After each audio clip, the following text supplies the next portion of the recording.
Locked out of DraftKings? Here's a 60-second fix-first guide for 2026.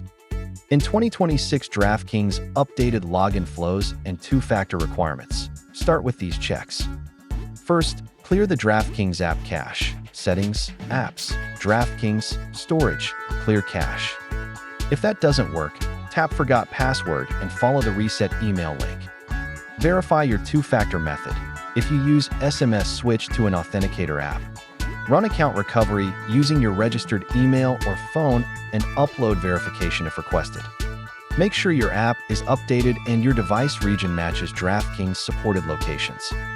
Uninstall and reinstall the app to remove corrupted files and reset permissions. Try signing in on a desktop browser to see if the issue is app-specific. If your account is locked, follow the lockout instructions and check your inbox for alerts. Collect screenshots, timestamps, and any error messages before you reach support. Need help now? Contact DraftKings support through the app or website and reference this 2026 login guide.